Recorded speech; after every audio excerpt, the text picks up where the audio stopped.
Hello and welcome to Enchanted SoCal Explorers. Today we are diving into the question, is bringing a toddler to Disneyland worth it? I'm going to tell you right at the top of the video, the answer is yes. It is totally worth it.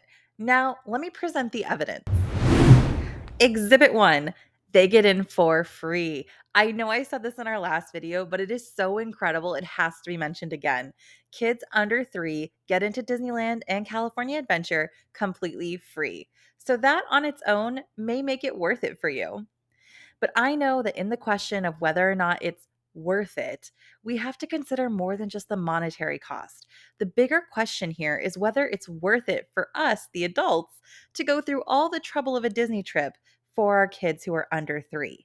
Is there even anything for them to do, or are you just going to be carrying an overstimulated, exhausted toddler all day long?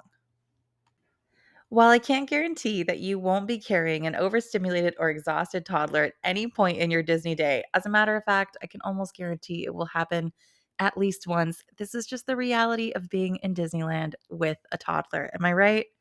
I can guarantee that there is so much for your kids to do and experience here, even when they're under 3. Which leads us to Exhibit 2. They get to see and meet all of their favorite Disney characters. One of the best things about Disneyland for little kids is they get to visit the place where all of their favorite characters live. And while there are areas where you can actually get in line to meet characters like Mickey Mouse, Tinkerbell, Elsa, and Cinderella, you'll also spot some of these characters just wandering around the park, and they're always fully in character. It's so much fun. I've seen Pocahontas hiding behind the petrified tree in Frontierland, Lightning McQueen driving down the street in Radiator Springs, and even Alice and the Mad Hatter riding the teacups at the Mad Tea Party. Most often, these wandering characters can be found right at the front of the park on Main Street or in Fantasyland. Even if you can't stop to take photos with some of these characters, your little one will be overjoyed to see their favorite characters walking around. This is actually one of the things I really love about Disneyland compared to Magic Kingdom. Don't come for me. I love Magic Kingdom, but Disneyland just wins here. Disneyland has so many characters just walking or wandering around the park, whereas at Magic Kingdom, most of these character interactions, if not all of them honestly, are limited to the designated meet and greet areas. There's just something so magical about walking around in Fantasyland and just watching Peter Pan walk right in front of you, or Snow White, or Cinderella, or Mary Poppins, or any number of these magical characters. And it's not just amazing for the kids, I think it's really fun for the adults too. I know you're sitting there and you're thinking, well, that's great. They can see the characters, they're excited, but what about rides? We came to Disneyland to ride rides. I give you Exhibit 3. Kids under 3, kids of any height, any age, can ride 28 rides between Disneyland and California Adventure.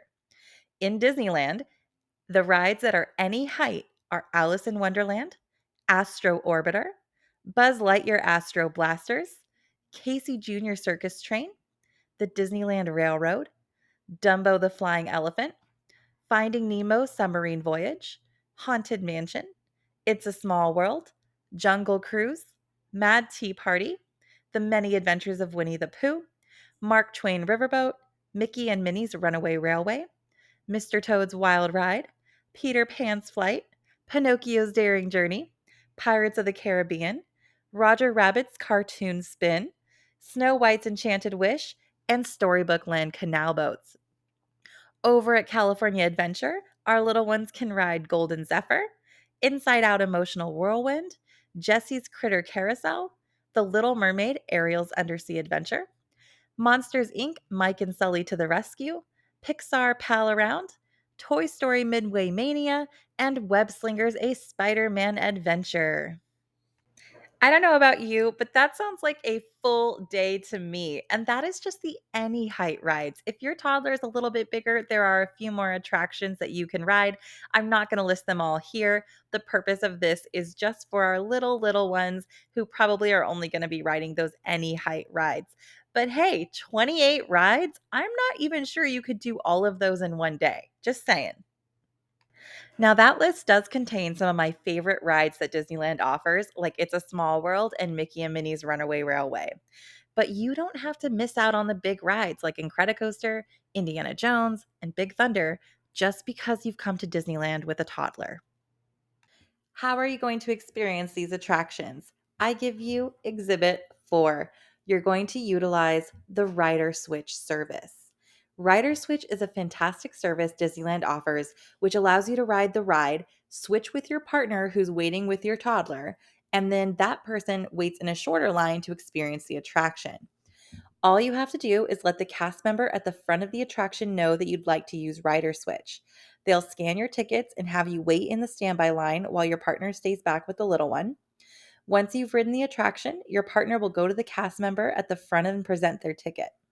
The cast member will then direct them to the rider swap line, which is usually the lightning lane line. So both of you can experience the attraction, but you'll be riding solo. It sounds complicated, but I promise it's not. Basically, when my husband and I both want to ride Space Mountain, we go to the cast member and let them know what we want to do. They'll scan our tickets, and my husband joins the standby line while I take our toddlers to go ride Finding Nemo or maybe even go get a snack. When my husband finishes the ride, I join the Lightning Lane queue and I have a much shorter wait. So we both got to experience the attraction without having to wait in line twice. I hope that that made sense. So here's the pro extra tip. What if you have two adults and two kids, but one of your kids is tall enough to ride the ride? Well, it is this kid's lucky day. Disney doesn't want you to ride alone if you don't have to. So your older child will have the best time ever because they get to ride these rides twice. Once with the person who waited in the standby line and once with the person who switches in. Amazing, right? Now, how does this work if you all have lightning lanes and the older kid scans in? What do we do now? So you're going to follow the same procedure as before. Before you scan in your lightning lane, you're just going to let the cast member at the front know that you have a lightning lane and you'd like to use rider switch. Then you'll join the lightning lane queue as normal. You experience the attraction, and the other adult in your party will join the lightning lane with their multi-pass, and the older child will enter with the rider switch pass. So they'll still get to ride it twice, even if your party is using lightning lanes for that specific attraction. And last but certainly not least, I give you Exhibit 5, Seeing the Magic Through Their Eyes. This is one of the most beautiful and heartwarming experiences I have had as a parent. Watching my kids see Mickey for the first time or be mesmerized by fireworks at the end of the night is 100% worth bringing them. Yes, it's a lot of work for us parents, and we have to stay two steps ahead of them all day long. But at least, in our opinion, it's definitely worth all the memories we are making as a family. We hope you enjoyed this video, and we look forward to seeing you next time. We're going to talk about what to ride at Disneyland when you have a kid that's afraid of the dark and loud noises. Thanks for joining us. See you next time.